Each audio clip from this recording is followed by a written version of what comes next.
Gandang araw! Ngayon ay pag-aaralan natin kung paano kumuha ng sum of arithmetic sequence o tinatawag na arithmetic series. Narito ang formula sa pagkuha ng sum of arithmetic sequence. Una, S sub n is equal to n over 2 times the quantity of a sub 1 plus a sub n. Pangalawa naman, S sub n is equal to n over 2 times the sum of 2a sub 1 and quantity of n minus 1 times d. Ang unang formula ay ginagamit kapag given ang last term sa isang sequence. Kapag unknown naman ang last term, ang gagamitin natin ay yung pangalawa. Pansinin na ang pangalawang sequence ay galing din sa una since ang general formula ng a sub n ay a sub 1 plus the quantity of n minus 1 times d. Kapag sinimplify yan, a sub 1 plus a sub 1 ay equal sa 2a sub 1 plus the quantity of n minus 1 times d. Sa video na to, gagamitin ko ang dalawang formula para magkaroon kayo ng option sa pagsusolve ng sum of arithmetic sequence. Number 1, find the sum of the first 11 terms of the arithmetic sequence 7, 13, 19, 25. Ang given natin, the number of terms is 11. A sub 1, the first term is 7. Common difference is 13 minus 7, which is 6. Substitute natin, S sub 11, yun yung value ng n. So, 11 over 2 times the sum of 2 times a sub 1 is 7 and the quantity of 11 minus 1 times the common difference na 6. Simplify, 11 over 2, then 2 times 7 is 14, plus 11 minus 1 is 10 times 6. Then 11 over 2 times, ito ay 14, plus 10 times 6, 60. 11 over 2 times 14 plus 60 ay 74. 11 times 74 is equal to 814 divided by 2, which is equal to 407. Iba bang paraan, pwede nyo namang i-divide ang 74 at 2 since ang 74 ay numerator, ang 2 ay denominator. 74 divided by 2, cancel. Ito ay magiging 37. 11 times 37 ay equal pa rin sa 407. Second option, gamitin ang formula na S sub n is equal to n over 2 times the quantity of a sub 1 plus a sub n. Yun nga lang, sa problem, hindi given ang a sub n, kaya kailangan muna itong isolve. Gamit ang formula na a sub n is equal to a sub 1 plus the quantity of n minus 1 times d. Ang given natin, a sub 1 is 7 plus the number of terms, 11 minus 1, 10. Common difference is 6. So, yan ay 7 plus 10 times 6, 60. 7 plus 60 ay 67. Ibig sabihin, ang last term natin ay 67. Isa pang paraan para makuha yung last term ay kunin natin yung next 7 terms since 11 ang kailangan at meron na tayong 4. Ngayon, ang common difference natin ay 6.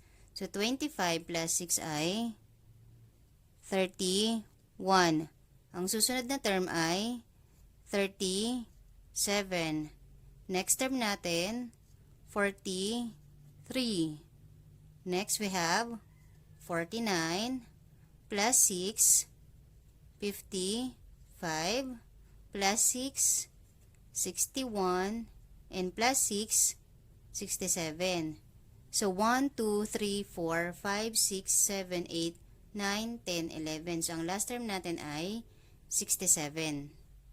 Dahil meron na tayong value ng a sub n, pwede na natin gamitin yung formula.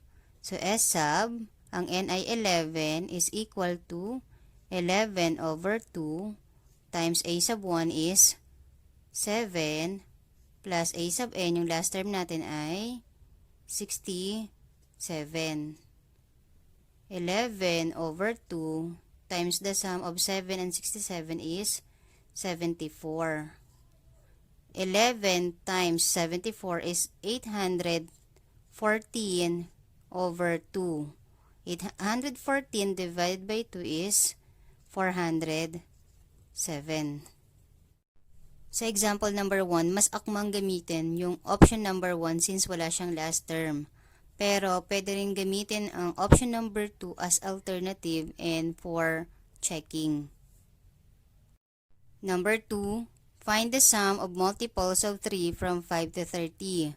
Ang multiples of 3 mula 5 hanggang 30 ay 6, 9, 12, 15, 18, 21, 24, 27, 30. So, problem, ang given natin ay a sub 1, 6, a sub n, last term natin, 30, number of terms, 2, 4, 6, 8, we have 9, and the common difference, 3. Ngayon, isolve natin ang sum gamit ang formula na s sub n is equal to n over 2 times the sum of 2a sub 1 and n minus 1 times d. So, s sub 9 is equal to 9, which is the value of n, over 2 times 2, a sub 1 is 6, plus n is 9 minus 1, so 8. Common difference is 3. Simplify natin, 9 over 2 times product of this is 12 plus product of 8 and 3, 24. So 9 over 2 times sum of 12 and 24 is 36. 9 times 36 is equal to 324 divided by 2, which is equal to 162. Pwede rin naman divide 36 into, since numerator ang 36, denominator ang 2, so cancel. Yung 36 magiging 18. So 9 times 18 is the same as 162. Option number 2, ang formula ay s sub n is equal to n over 2 times the quantity of a sub 1 plus a sub n. Substitute natin s sub 9, which is the number of terms. So 9 over 2 times a sub 1 ay 6 plus a sub n, 30. So 9 over 2 times the sum of 6 and 30 is 36. 9 times 36 is 324 over 2. 324 over 2 is 162. So, ang sum ng multiples of 3 from 6 to 30 na merong 9 terms ay 162. Number 3. What is the sum of the first 10 terms of the arithmetic sequence? Negative 2, negative 5, negative 8, negative 11, and so on. Given a sub 1, is negative 2. Number of terms, 10. And common difference, negative 5 minus negative 2. Pag nagma-minus, change the sign, proceed to addition. So, negative 5 plus 2 is negative 3. Para makuha yung sum, gamitin natin ang formula na S sub n is equal to n over 2 times the sum of 2a sub 1 and n minus 1 times d. S sub 10 is equal to 10 over 2 times 2. Ang a sub 1 ay negative 2 plus the number of terms 10 minus 1 times the common difference negative 3. Simplify natin. 10 divided by 2 is 5 times 2 times negative 2 is negative 4 plus 10 minus 1, 9 times negative 3. Next, 5 times the sum of negative 4 and 9 times negative 3 is negative 27. 5 times negative 4 plus negative 27, pag magkapareho ng sign, ina-add and take the common sign. So, negative 31. Ngayon, 5 times negative 31 is equal to negative 155. Ngayon, pwede niyong gamitin yung isang formula at compare ang sagot para matest ang inyong natutunan ngayong araw.